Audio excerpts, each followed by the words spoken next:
Hello kids, आज हम start करने जा रहे हैं हमारे क्लास 9th का चैप्टर नंबर 5 सेल का पार्ट 3। हमने पिछली वीडियो तक बहुत सारे टॉपिक्स कवर कर लिए थे। आज हम कवर करेंगे अपने सेल ऑर्गेनल से। ओके, सेल के अंदर साइटोप्लाज्म में जोन सी चीजें प्रेजेंट होती है जिसकी वजह से आपके सारे फंक्शंस कंप्लीट हो पाते हैं बॉडी के, आज हम वो पढ़ेंगे। कुछ नहीं करना, ध्यान से समझो, नोट्स को लर्न करो, बस पेपर देने चले जाओ, इसके बाहर कुछ नहीं आएगा, ये मेरी गारंटी है। Now we are starting from endoplasmic reticulum, ER। ठीक है, आपका भी निकनेम होता होगा, है ना? जैसे आपका निकनेम है वैसे एंडोप्लाज्मिक रेटिकुलम को भी हम ER के नाम से पहचानते हैं। देखो, सबसे पहली बात, आपको मैंने पिछली क्लास में एक चीज बताई थी, जो आपका सेल होता है, सेल के अंदर न्यूक्लियस होता है। ठीक है, तो देखो ये पूरा का पूरा सेल था, ये वाला पार्ट जो है वो न्यूक्लियस का है। ठीक है, ये है न्यूक्लियस। अब जो सेल है, सेल के अंदर न्यूक्लियस है, न्यूक्लियस के बाहर जो आपको ट्यूब और शीट लाइक स्ट्रक्चर्स दिख रहे हैं, tube and sheets like structure जो आपको दिख रहे हैं, उसको हम एंडोप्लाज्मिक रेटिकुलम कहते हैं। क्या कहते हैं उसे हम? Endoplasmic reticulum.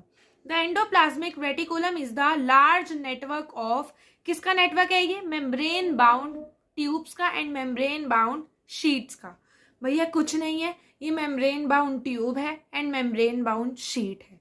ठीक है, ट्यूब्स के स्ट्रक्चर में और शीट्स के स्ट्रक्चर में है। Is it clear?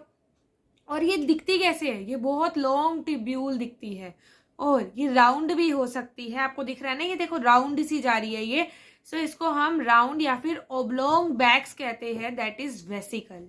ठीक है, तो मतलब ये ट्यूब्स जैसी है, ये हमको बहुत अच्छे से पता है। उसके बाद ये राउंड स्ट्रक्चर में है, तो इसको हम क्या कहेंगे? ओब्लोंग बैग्स या फिर वेसिकल्स। Is it clear?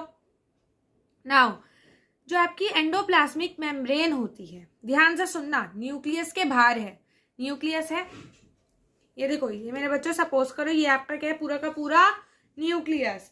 अब ये जो न्यूक्लियस है, इसके बाहर एक ऐसी membrane bound tube like structure है, ऐसे वाला, इसी को ही हम क्या कहते हैं? Endoplasmic reticulum. ठीक है, एंडोप्लाज्मिक रेटिकुलम का जो स्ट्रक्चर होता है वो प्लाज्मा मेम्ब्रेन के जैसा होता है। ये बात आपको याद रखनी पड़ेगी, क्वेश्चन आएगा किसका स्ट्रक्चर प्लाज्मा मेम्ब्रेन की तरह है, आप लिख कर आओगे एंडोप्लाज्मिक रेटिकुलम का स्ट्रक्चर प्लाज्मा मेम्ब्रेन की तरह है। और जो एंडोप्लाज्मिक मेम्ब्रेन होती है ना, वो किससे बनी होती है? लिपिड्स और प्रोटीन से। समझ आ रही है आपको? जिससे आपकी प्लाज्मा मेम्ब्रेन बनी थी, उसी से ही आपकी एंडोप्लाज्मिक मेम्ब्रेन बनती है, that is lipids and proteins. Is it clear? So बहुत आसान है, एंडोप्लाज्मिक मेम्ब्रेन भी similar in structure to plasma membrane है, और ये किससे मिलकर बनी है? लिपिड से एंड प्रोटीन से। किससे मिलकर बनी है ये? लिपिड्स एंड प्रोटीन से। याद हो गई इतनी बात? अब देखो, एंडोप्लाज्मिक रेटिकुलम ना दो तरीके के होती है। ठीक है, दो चेहरे होते हैं इसके, दो तरीके के होते हैं। एक होता है रफ एंडोप्लाज्मिक रेटिकुलम, एक होता है स्मूथ एंडोप्लाज्मिक रेटिकुलम। जो रफ एंडोप्लाज्मिक रेटिकुलम है उसको हम RER बोलते हैं। क्या बोलते हैं?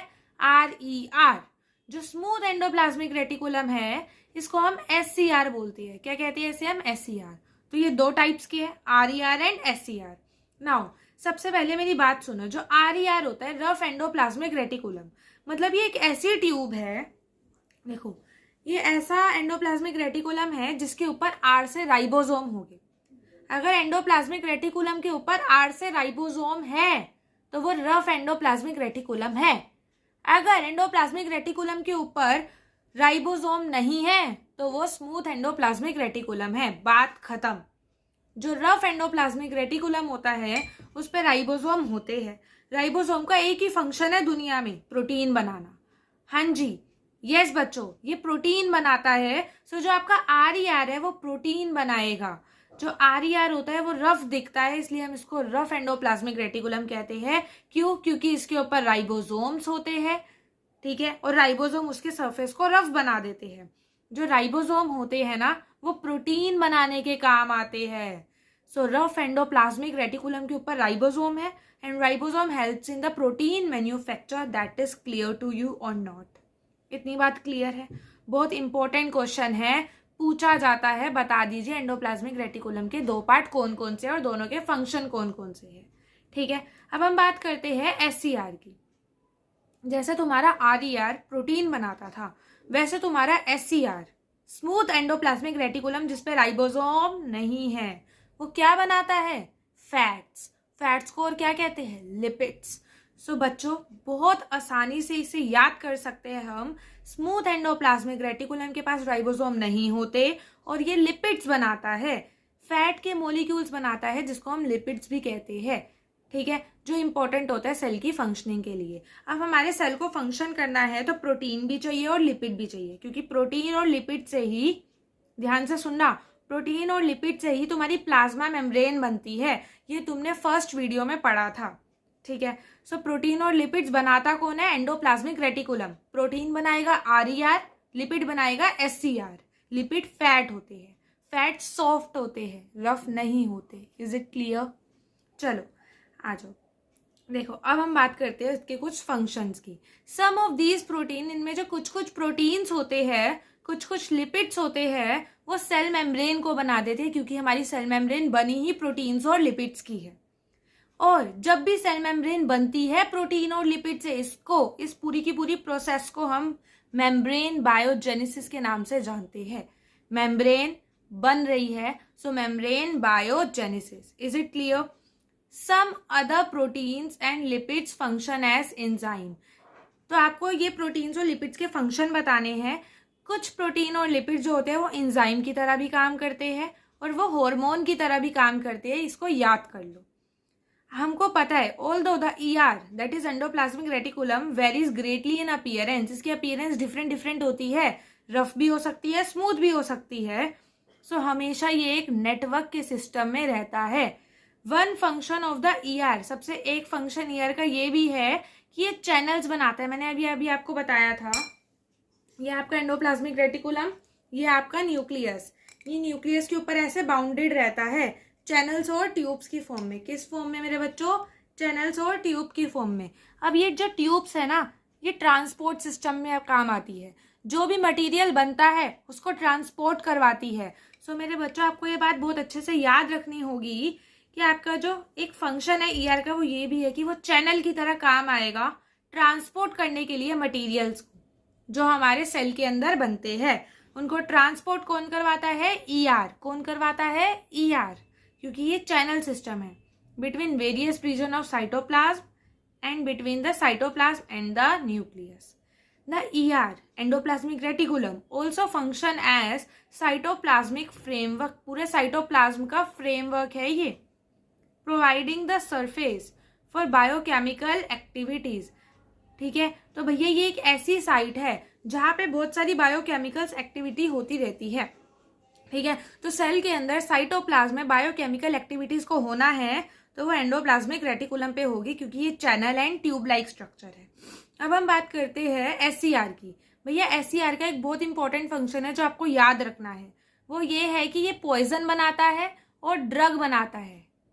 ठीक है, ये ड्रग बनाता नहीं है, ये पॉइजन बनाता नहीं है।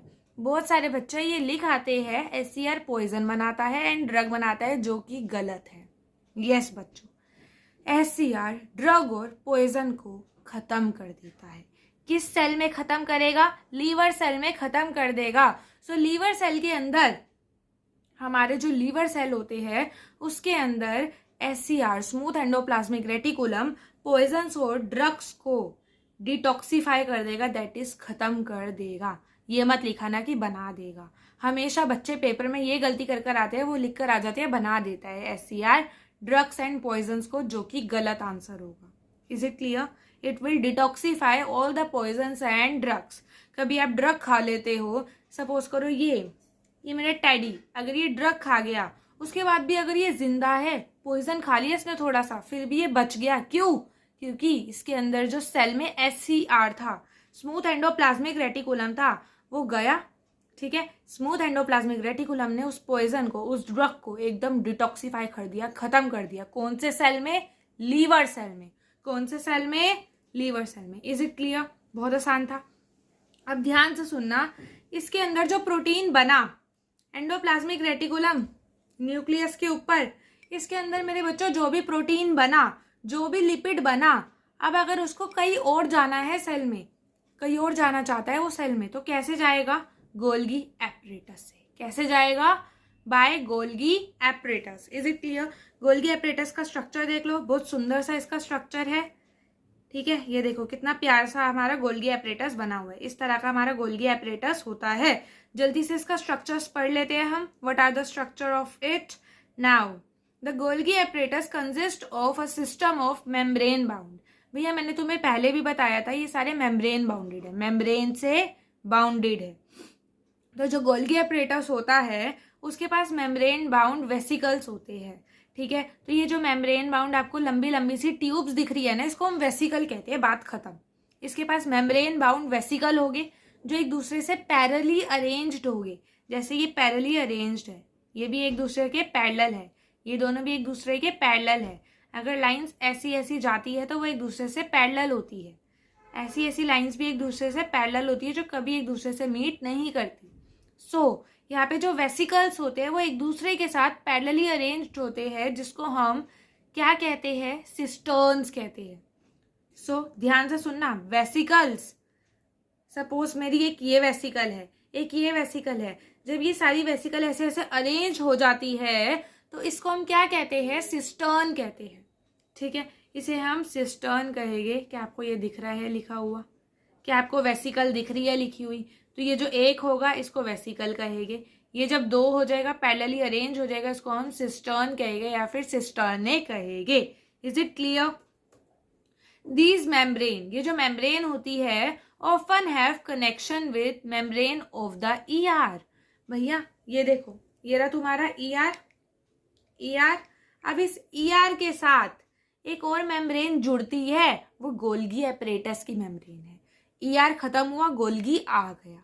जैसे ही ईआर है, ईआर की अगर ये लाइनिंग खत्म हुई तो ईआर के साथ में जो एक और चीज चिपकेगी, जो इसके अटैच में रहेगी, वो हमारा गोल्गी ही है। ठीक है, सपोज करो अगर ये मैं गोल्गी को ले आऊँ, 1 मिनट, ये देखो अगर ये ईआर है तो ये गोल्गी है। Is it clear? ये ब्लैक वाला गोल्गी है। तो ईआर और गोल्गी की मेम्ब्रेन एक दूसरे से अटैच हो जाती है। ईआर जो बनाता है वो गोल्गी में जाता है पैक होने के लिए, मॉडिफाई होने के लिए और दूसरी जगह पे जाने के लिए। ठीक है, वो हम अभी इसके फंक्शन पढ़ लेते हैं। तो आपको एक बात याद रखनी है, ईआर की मेम्ब्रेन से ही गोल्गी की मेम्ब्रेन जुड़ती है। बात समझ आ गई? ईआर की मेम्ब्रेन से किसकी मेम्ब्रेन जुड़ती है बच्चों? गोल्गी की मेम्ब्रेन जुड़ती है। Now these membranes often have connection with the membrane of the ER, therefore constitute another portion of complex cellular membrane system. Clear? So अब हमको फंक्शंस पढ़ने हैं गोल्गी बॉडी के, जो आपको अच्छे से याद होने चाहिए, जो एग्जाम्स में पूछे जाते हैं। ठीक है, देखो, द मटीरियल, जो मटीरियल सिंथेसाइज हुआ है ईआर के पास। ठीक है, ईआर ने क्या किया मेरे बच्चों? मटीरियल बनाया, प्रोटीन बनाया, लिपिड बनाया, मटीरियल बनाया। ठीक है, सो ईआर का जो मटीरियल होता है वो पैक होने, डिस्पैच होने और अपने वेरियस टारगेट तक पहुंचने के लिए किसके पास जाता है? गोल्गी एपरेटस के पास जाता है। ठीक है, तो ये मतलब तुम्हारे डिलीवरी सिस्टम जैसा है। एक जगह है, एक फैक्ट्री है जहाँ पे चीजें बन रही है, वो है ईआर। अब जो इसको डिस्पैच करने आ रहे हैं डिलीवरी मैन, वो तुम्हारे गोल्गी है। Is it clear? गोल्गी उनको पैक करेगा। गोल्गी सारे के सारे मटेरियल को पैक करता है जो ईआर में बनते हैं। उसके बाद उसको डिस्पैच कराता है और टारगेट ऑर्गेन तक, टारगेट सेल ऑर्गेनल तक पहुंचाता है। Is it clear? सो यहाँ पे भी यही लिखा है। फर्स्ट पॉइंट क्लियर हो गया। चलो आ जाओ सेकेंड पॉइंट पे।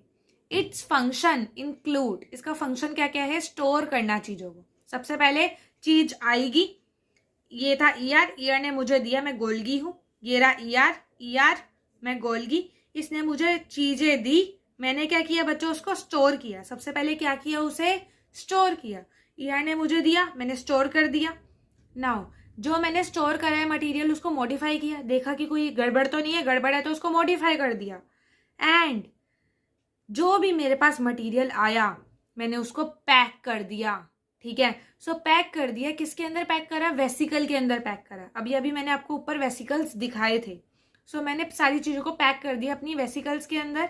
इन सम केसेस, कभी कभी क्या होता है, complex sugar may be made from simple sugar in Golgi apparatus. भैया कॉम्प्लेक्स शुगर सिंपल शुगर से बनती है गोल्गी के अंदर, ठीक है। ये इतना इंपॉर्टेंट पॉइंट नहीं है, बट आपको यहाँ से लेकर यहाँ तक याद होना चाहिए, टिल सेकेंड लाइन आपको याद होना चाहिए।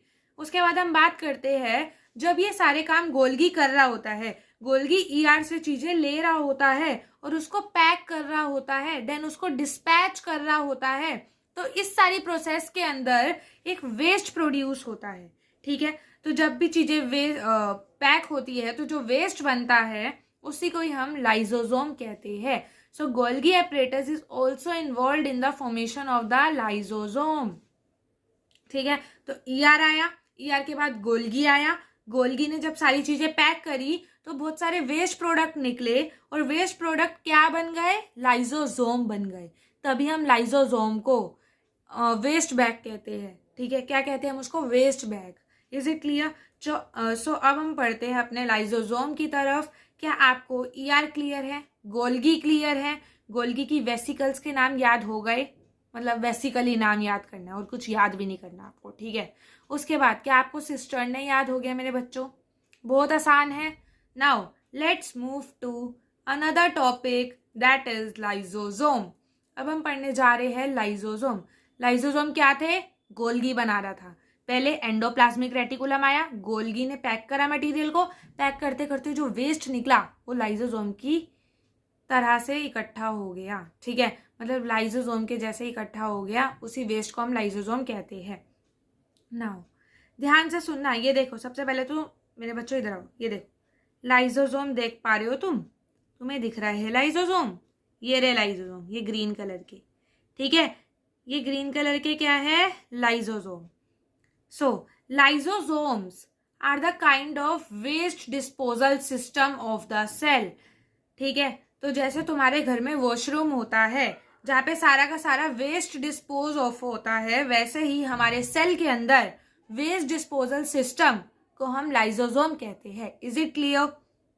Now it help to keep the cell clean. ये पूरे के पूरे सेल को क्लीन रखेगा। वॉशरूम तुम्हारे घर को क्लीन रखता है, वैसे लाइजोसोम तुम्हारे सेल को क्लीन रखेगा।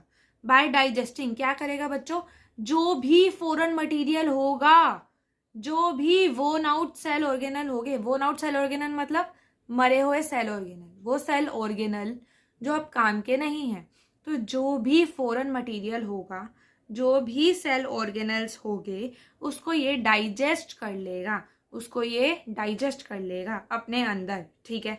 उसके बाद लाइजोसोम्स के पास भी मेम्ब्रेन होती है। एंडोप्लाज्मिक रेटिकुलम के पास भी मेम्ब्रेन थी, गोल्गी के पास भी मेम्ब्रेन थी, अब लाइजोसोम पढ़ रहे हो उसके पास भी मेम्ब्रेन है। क्या बात क्लियर है? आगे बढ़े। So lysosomes have membrane bounding structures whose sacs are filled with digestive enzymes. देखो मेरी बात ध्यान से समझना। अब जो तुम्हारा लाइजोसोम होता है उसका एक ही काम है, जो भी वेस्ट डिस्पोजल चीजें उनको खा जाना और पूरे सेल का वेस्ट को खत्म कर देना, क्योंकि ये खुद ही वेस्ट डिस्पोजल सिस्टम है और ये खुद ही वेस्ट है, ठीक है। ये वेस्ट ही है, गोल्गी का वेस्ट है बच्चों ये। तो बेसिकली इसका एक ही काम है, सारी चीजों को डाइजेस्ट करके अपने अंदर ले लेना, खुद खा जाना और पूरे सेल को साफ कर देना। अब चीजों को डाइजेस्ट करना है, सारी वोन आउट चीजों को, सारी बकवास चीजों को डाइजेस्ट करना है, अपने अंदर लेना है, तो डाइजेस्टिव एंजाइम तो होने ही चाहिए। सिमिलरली लाइजोसोम्स के पास भी डाइजेस्टिव एंजाइम्स प्रेजेंट है। क्या बात क्लियर है? जल्दी से इनके फंक्शंस पढ़ लेते हैं। और सबसे इंपॉर्टेंट क्वेश्चन जो इसका पूछा जाता है वो सुसाइडल बैग्स वाला है। सुसाइडल बैग्स कहते हैं हम इसे, अभी पढ़ेंगे इसे। सबसे पहले हम पढ़ते हैं functions of lysosomes. Now lysosome क्या करते हैं बच्चों, लाइजोसोम ब्रेक कर देते हैं जो भी फॉरेन मटेरियल आएगा सेल के अंदर, ठीक है। जो भी फॉरेन मटेरियल आता है सेल के अंदर, ये उसको ब्रेक कर देते हैं। They break the foreign material entering the cell such as, जैसे कि बैक्टीरिया आया, अगर तुमने गलती से बैक्टीरिया को अपने अंदर ले लिया, तो अगर तुम्हारे अंदर बैक्टीरिया गया तो हर एक सेल के अंदर बैक्टीरिया जाएगा, तो जो बैक्टीरिया सेल के अंदर जाता है उसको ये डाइजेस्ट कर लेते हैं, ब्रेक कर देते हैं, फूड को भी ब्रेक कर लेते हैं और डाइजेस्ट कर लेते हैं, दैट्स इट, ठीक है। तो सबसे पहले लाइजोसोम्स ब्रेक करता है फॉरेन मटेरियल को जो हमारे सेल के अंदर आता है, एंड देन उसको डाइजेस्ट कर लेता है स्मॉल स्मॉल पीसेस को। क्लियर? नाउ इनके पास मैंने आपको अभी अभी बताया था, बहुत अच्छे से आपको याद है कि जो हमारे लाइजोसोम्स होते हैं वो सारी चीज़ों को डाइजेस्ट करते हैं ताकि हमारा सेल साफ रहे। सो इसके पास ऑब्वियसली डाइजेस्टिव एंजाइम्स प्रेजेंट होंगे जो which are made in RER, जो कहाँ पे बनते हैं बच्चों, RER के अंदर बनते हैं। सो जो सबसे पहला आया था ना आपके पास, endoplasmic reticulum, rough endoplasmic reticulum जो प्रोटीन बनाता था, ठीक है, वो इंजाइम भी बनाता है। जो प्रोटीन बनाता था वो इंजाइम भी बनाता है, जो लाइजोसोम्स के अंदर प्रेजेंट होते हैं और चीज़ों को डाइजेस्ट कर लेते हैं। Is it clear? Now which is capable of breaking down the organic material made in RER। Is it clear? Now अब हम पढ़ने जा रहे हैं why are the lysosomes called suicidal bags. हम इसको सुसाइडल बैग्स क्यों कहते हैं, जल्दी बताओ। Why do we call them suicidal bags? अब ध्यान से सुनना, इसे लर्न कर लो साथ साथ, बहुत इंपॉर्टेंट क्वेश्चन है, 2 मार्क्स का आएगा, ठीक है। नाउ ड्यूरिंग 1 मिनट, ये हाईलाइटर क्यों नहीं चल रहा? During the disturbance in cellular metabolism, जब भी सेल के मेटाबॉलिज्म में डिस्टर्बेंस होती है, such as when cell get damage. भैया आपको पता है सेल डैमेज भी हो जाते हैं, ठीक है। तो जब जब सेल डैमेज होते हैं, लाइजोसोम में burst and the enzymes digest their own cell, therefore lysosomes are called suicidal bags of the cell. तो बेसिकली ये करते क्या है, सपोज अब मानो ये क्या है मेरे बच्चों, आपका लाइजोसोम है, ठीक है, ये क्या है, लाइजोसोम है। तो हुआ क्या यहाँ पे, बेसिकली हुआ क्या यहाँ पे, ध्यान से बताओ, ध्यान से सोचो एंड देन मेरे को बताओ यहाँ पे हुआ क्या। ये आपका सेल था, हमको बहुत अच्छे से पता है एक बात, जो आपका सेल होता है वो डैमेज भी हो जाता है, ठीक है। अब वो डैमेज होता कैसे है, जब भी इस सेल के अंदर कोई फॉरेन मटेरियल आया, बैक्टीरिया आ गया, ठीक है, तो लाइजोसोम क्या करेगा, उस बैक्टीरिया को डाइजेस्ट करेगा। वो बैक्टीरिया ज़्यादा हुआ तो डाइजेस्ट करते करते बर्स्ट हो जाएगा, और जब आपका लाइजोसोम बर्स्ट होगा तो उसके अंदर जो डाइजेस्टिव एंजाइम है वो पूरे सेल को डाइजेस्ट कर जाएगी, वो पूरे सेल को ही खत्म कर देंगे। तो लाइजोसोम चीज़ों को तोड़ते तोड़ते बर्स्ट हो जाता है। बर्स्ट होने के बाद इसके जो डाइजेस्टिव एंजाइम होते हैं लाइजोसोम के, वो पूरे सेल को ही डाइजेस्ट कर जाते हैं। इस तरह से हमारा एक पूरा सेल खत्म हो जाता है, डैमेज हो जाता है। Is it clear? So during disturbance in cellular metabolism as cell get damage, cell damage ही लाइजोसोम की वजह से होता है। लाइजोसोम में burst enzyme digest their own cell, that's why they are known as suicidal bags. ये वही bag है जो एक सेल को सुसाइड करवा देते हैं अपने डाइजेस्टिव एंजाइम को रिलीज करके। Is it clear? अब हम पढ़ते हैं माइटोकॉन्ड्रिया। माइटोकॉन्ड्रिया क्या होता है बच्चों? Energy currency of the cell. What is mitochondria? It is nothing but energy currency of the cell. आज जो तुम भाग पा रहे हो, दौड़ पा रहे हो, अपने दोस्तों से मिलने जा पा रहे हो, है ना, वो किस वजह से है? एनर्जी की वजह से। एनर्जी कहाँ से आती है? हर एक सेल के अंदर एनर्जी माइटोकॉन्ड्रिया की वजह से आती है। क्या बोली मैं? हर एक सेल के अंदर एनर्जी माइटोकॉन्ड्रिया की वजह से आएगी। So mitochondria are known as, हम माइटोकॉन्ड्रिया को क्या कहते हैं? Mitochondria are known as power house of the cell. यहाँ पे क्या बनेगी? पावर बनेगी सेल की, ठीक है। तो यहाँ पे हमारे सेल की पावर बनती है। इस तरह का ये स्ट्रक्चर होता है, ध्यान से देख लो। नाउ स्ट्रक्चर ऑफ माइटोकॉन्ड्रिया, क्या आपको दिख रहा है? अभी तक हम क्या पढ़ रहे थे? एंडोप्लाज्मिक रेटिकुलम में एक मेम्ब्रेन थी, गोल्गी में एक थी, लाइजोसोम में भी एक ही मेम्ब्रेन थी, ठीक है। उसके बाद हमारे पास क्या आया था? माइटोकॉन्ड्रिया। माइटोकॉन्ड्रिया के पास बच्चों 2 मेम्ब्रेन होती है। माइटोकॉन्ड्रिया के पास क्या होती है? 2 मेम्ब्रेन। एक देखो ये वाली मेम्ब्रेन है, ये जो बाहर वाली है ना, आपको दिख रही है? वेट, ये देखो, ध्यान से देखना, ये रही बाहर वाली मेम्ब्रेन। इसके पास 2 मेम्ब्रेन है, एक है आउटर मेम्ब्रेन, एक है इनर मेम्ब्रेन, ठीक है। तो ये जो आउटर मेम्ब्रेन है इसके पास पोर प्रेजेंट होते हैं, इसलिए पोरस होती है। लेकिन जो इनर मेम्ब्रेन होती है वो हमेशा फोल्डेड होती है, ठीक है। सो ये है आउटर मेम्ब्रेन, ये है inner membrane. Inner membrane folded होगी, आउटर मेम्ब्रेन के पास पोर्स प्रेजेंट होंगे, इसलिए हम उसको पोरस कहेंगे। Is it clear? 1 minute, where is my arrow?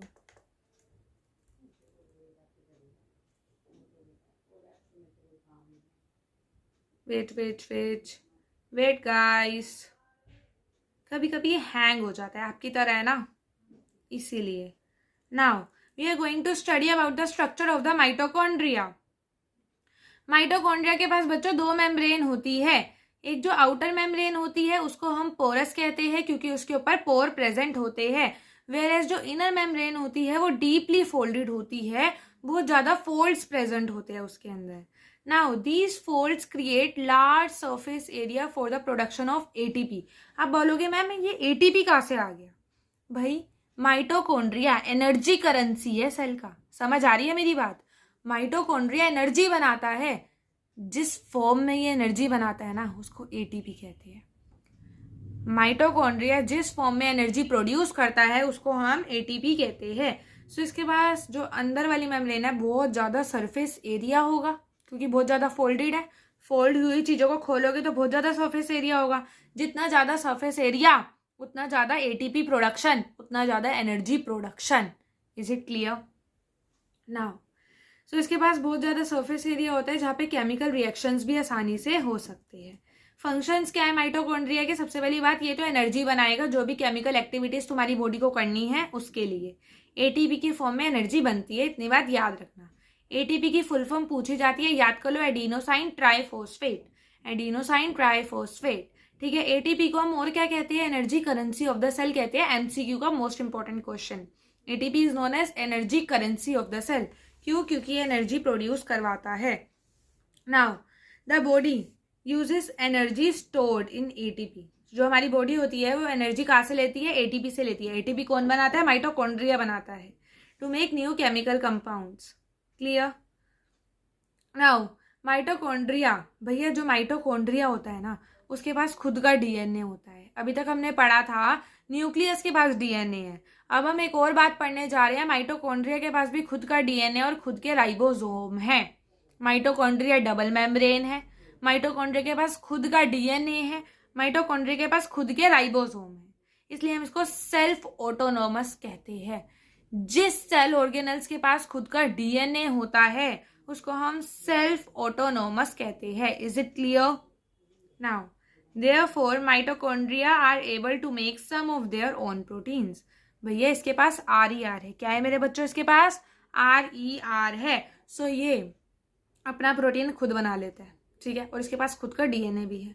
बहुत आसान था, अभी तक जो पढ़ाया याद हो गया बच्चों? याद हुआ है या नहीं हुआ? जल्दी बताओ, टेल मी फास्ट। क्लियर? अब देखो हमने जल्दी जल्दी से एंडोप्लाज्मिक रेटिकुलम पढ़ लिया, गोल्गी पढ़ लिया, है ना, और हमने लाइसोसोम्स पढ़ लिया एंड माइटोकॉन्ड्रिया पढ़ लिया। 4 सेल ऑर्गेनल्स हम पढ़ चुके हैं। Now we are going to study about vacuoles. Vacuoles बच्चों, वैक्यूल्स, जो वैक्यूल्स होते हैं ना वो प्लांट सेल में मिलते हैं। क्या बोल रही हूँ मैं? जो वैक्यूल्स होते हैं they are found in plant cell, हमेशा प्लांट सेल के अंदर मिलेंगे, ठीक है। तो ऐसे होते हैं आपके वैक्यूल, ध्यान से देखो, दिख पा रहा है?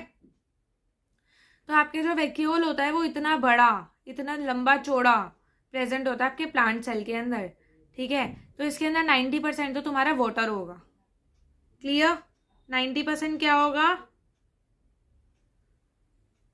वाटर होगा। आ जाओ। Vacuoles are storage sac. Vacuoles क्या है मेरे बच्चों? स्टोरेज सैक है, यहाँ पे बहुत सारी चीजें स्टोर हो जाती है। ये हमारे अंदर नहीं होते, प्लांट्स में होते हैं। ध्यान से सुन लो, प्लांट्स के अंदर है, ये हमारे अंदर नहीं है। अब जो प्लांट है उसका भी वेस्ट है ना, हमारे वेस्ट के लिए लाइसोसोम जिंदाबाद, फिर प्लांट के वेस्ट के लिए वैक्यूल जिंदाबाद। सो प्लांट के वेस्ट को प्रिजर्व करने के लिए हमारे पास एक और सब्सटेंस आ गया जिसको हम वैक्यूल कहते हैं। वैक्यूल स्टोरेज सैक है, किसका? सॉलिड का या फिर लिक्विड कंटेंट का। किसका मेरे बच्चों? सॉलिड कंटेंट का एंड लिक्विड कंटेंट का। यहाँ पे सॉलिड्स भी हो गए और लिक्विड भी हो गए, क्योंकि वेस्ट दोनों तरीके का होता है, एक सॉलिड वेस्ट होता है, एक लिक्विड वेस्ट होता है। वैक्यूल बहुत बड़े होते हैं, सेल का 90% वॉल्यूम वैक्यूल कंटेन करवाते हैं। सो वैक्यूल में आपका लिक्विड कंटेंट भी हो सकता है एंड सॉलिड कंटेंट भी हो सकता है। Is it clear? Now they are small sized in animal cell. Animal cell में कभी कभी प्रेजेंट होते हैं बट बहुत स्मॉल साइज के होते हैं, लेकिन प्लांट के अंदर बहुत लार्ज वैक्यूल प्रेजेंट होते हैं। Is it clear? दिख पा रहा है?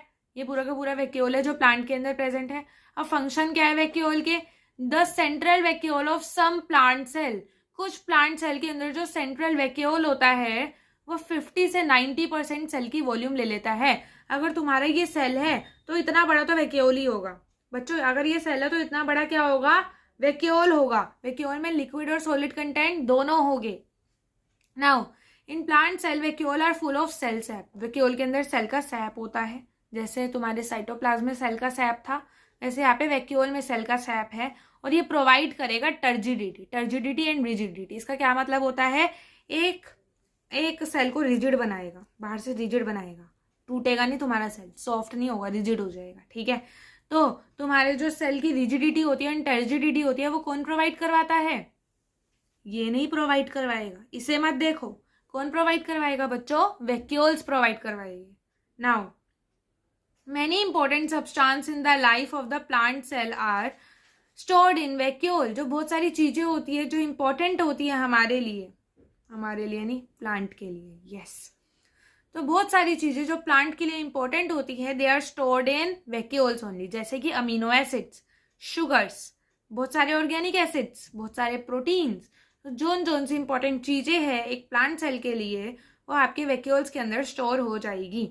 ठीक है, अब आपका जो अमीबा होता है, ध्यान से सुनना, अमीबा के पास फूड वैक्यूल होता है। कौन सा वैक्यूल प्रेजेंट होता है, फूड वैक्यूल। सो अमीबा सिंगल सेलुलर है। क्या है, अमीबा सिंगल सेलुलर, एक ही सेल है तो उसके अंदर जो भी फूड की आइटम्स होगी वो स्टोर हो जाएगी। क्या इतनी बात क्लियर है। So amoeba has food vacuole. Amoeba के पास कौन सा वैक्यूल है, फूड वैक्यूल। फूड वैक्यूल में क्या स्टोर होता है, फूड स्टोर होता है। नाउ कुछ यूनिसेलुलर ऑर्गेनिज्म के अंदर स्पेशलाइज्ड वैक्यूल्स भी प्रेजेंट होते हैं जो बहुत सारा एक्सेस वाटर और वेस्ट को सेल से बाहर निकाल देते हैं। मैंने ये बात तुम्हें बताई थी, इसके अंदर सेल का सैप भी होगा और वेस्ट भी होगा। एक वैक्यूल के अंदर सेल का सैप भी होता है, बहुत इंपॉर्टेंट चीजें भी होती है जैसे प्रोटीन्स, अमीनो एसिड। ठीक है, और मेरे बच्चों इसके पास बहुत ज्यादा वेस्ट भी होता है। ये वेस्ट को भी एक्सपेल आउट करवा देता है। Is it clear. Now finally we are going to last topic. हम लास्ट टॉपिक पे जा रहे हैं, ध्यान से पढ़ना। प्लास्टिड्स। क्या पढ़ाने जा रही हूं मैं, प्लास्टिड्स सिर्फ और सिर्फ प्लांट सेल में मिलेंगे। वैक्यूल कुछ एनिमल में मिलते थे, बट जो प्लास्टिड्स है बच्चों वो हमेशा प्लांट सेल के अंदर मिलते हैं। Is it clear. पी से प्लास्टिड, पी से प्लांट सेल। नाउ प्लास्टिड एक तरीके के नहीं होते, प्लास्टिड दो तरह के होते हैं। एक होता है क्रोमोप्लास्ट, एक क्या होता है, क्रोमोप्लास्ट, एक होता है ल्यूकोप्लास्ट। प्लास्टिड दो तरीके के हैं, एक है क्रोमोप्लास्ट और एक है ल्यूकोप्लास्ट। क्रोमो का मतलब होता है colour, chromoplast are colourful plastids. Chromoplast coloured है, वेयर एज ल्यूकोप्लास्ट जो होते हैं वो व्हाइट कलर के होते हैं या फिर कलरलेस प्लास्टिड होते हैं। ठीक है, जो क्रोमोप्लास्ट होता है उसके पास पिगमेंट होती है क्लोरोफिल की। जो तुम्हारी लीफ ग्रीन कलर की है ना, वो ग्रीन कलर की इस वजह से है क्योंकि उसके पास क्लोरोफिल की पिगमेंट है। Is it clear. Chromoplast have pigment known as chlorophyll, that's why it is known as chloroplast. C से chloroplast, C से chlorophyll. Is it clear? Chloroplast are important for the photosynthesis. अगर तुम्हारी leaf green colour की नहीं हुई तो photosynthesis नहीं होगी। ग्रीन कलर लीफ को क्रोमोप्लास्ट देता है, दैट्स वाई क्लोरोप्लास्ट बहुत ज्यादा इंपॉर्टेंट है। देखो क्रोमो और क्लोरो में क्या फर्क है। जो क्रोमोप्लास्ट होता है वो कलर्ड होता है, कोई भी कलर का हो सकता है, वेयर एज जो क्लोरोप्लास्ट होता है, अगर एल आ गया मतलब ये ग्रीन कलर का है। क्लोरोप्लास्ट ग्रीन कलर देता है प्लांट को, इसलिए chloroplast are important for photosynthesis. Now chloroplast also contain various yellow and orange pigment. Yellow pigment भी हो सकती है, ऑरेंज पिगमेंट भी हो सकती है क्लोरोफिल के साथ साथ। ठीक है, क्लोरोफिल हम पढ़कर आए क्लास 8 में, ना समझ आए तो कमेंट बॉक्स में मुझसे पूछ लेना, मैं यही पढ़ी हूँ, कोई जा नहीं रही। ठीक है, नाउ लास्ट ल्यूकोप्लास्ट। क्या पढ़ने जा रहे हैं बच्चों हम, ल्यूकोप्लास्ट। जो ल्यूकोप्लास्ट होते हैं वो क्या होते हैं, कलरलेस। ल्यूकोप्लास्ट आर कलरलेस और वाइट कलर्ड। क्लियर। अब कोई चीज वाइट कलर की है या फिर कलरलेस है, उसका मतलब है उसके अंदर स्टार्च होगा या फिर उसके अंदर ऑयल होगा या फिर उसके अंदर प्रोटीन के ग्रैन्यूल्स होंगे। तो बहुत आसान सी बात है, ल्यूकोप्लास्ट में या तो स्टार्च होता है या ऑयल होता है या प्रोटीन के ग्रेन्यूल स्टोर होते हैं, ठीक है। ये हमारी लीफ को ग्रीन कलर नहीं देती है। The internal organisation of the chloroplast consist of, इसके अंदर ना बहुत सारी लेयर्स होती है, लेयर्स को हम स्ट्रोमा कहते हैं। सॉरी, इसके अंदर बहुत सारी लेयर्स होती है, लेयर्स जिसके अंदर प्रेजेंट होती है, जो फ्लूइड सब्सटेंस होता है उसको हम स्ट्रोमा कहते हैं। और लेयर्स को हम जो कहते हैं वो तुम्हारे सिलेबस में नहीं है, ठीक है। लेयर्स को हम ग्रेना कहते हैं और वो जिस फ्लूइड में होती है उसको हम स्ट्रोमा कहते हैं बच्चों। जैसे माइटोकॉन्ड्रिया डबल मेम्ब्रेन था, वैसे ही क्लोरोप्लास्ट भी डबल मेम्ब्रेन है। माइटोकॉन्ड्रिया हमारी बॉडी में था, एनर्जी प्रोड्यूस करता था, वैसे ही क्लोरोप्लास्ट दैट इज प्लास्टिड्स कहाँ पे प्रेजेंट है? आपके प्लांट के सेल के अंदर प्रेजेंट है। जैसे माइटोकॉन्ड्रिया के पास डबल मेम्ब्रेन थी और डीएनए था एंड राइबोसोम था, वैसे ही क्लोरोप्लास्ट के पास, प्लास्टिड्स के पास, क्लोरोप्लास्ट बच्चों प्लास्टिड ही है, ठीक है। अगर मैं क्लोरोप्लास्ट बोलूँ तो आप प्लास्टिड ही समझोगे, because they both are in same category. जो माइटोकॉन्ड्रिया के पास डबल मेम्ब्रेन थी, वैसे ही क्लोरोप्लास्ट के पास भी डबल मेम्ब्रेन है। माइटोकॉन्ड्रिया के पास खुद का डीएनए था, खुद का राइबोसोम था, वैसे ही क्लोरोप्लास्ट दैट इज प्लास्टिड के पास भी खुद का डीएनए एंड खुद का राइबोसोम है। बात खत्म। ये जो सेल डिवीजन का टॉपिक बच्चों रह गया है, ये हम नेक्स्ट क्लास में पढ़ते हैं कुछ क्वेश्चंस के साथ, एंड ये वाला टॉपिक हम खत्म कर देंगे। Bye bye. ये सारे के सारे जो डिफरेंसेस है वो क्वेश्चंस पूछे जाते हैं आपके एग्जाम के अंदर, इसलिए मैं सारे डिफरेंसेस एक ही नोट्स में ले आई हूँ। Clear? Now good bye, all the best for exam.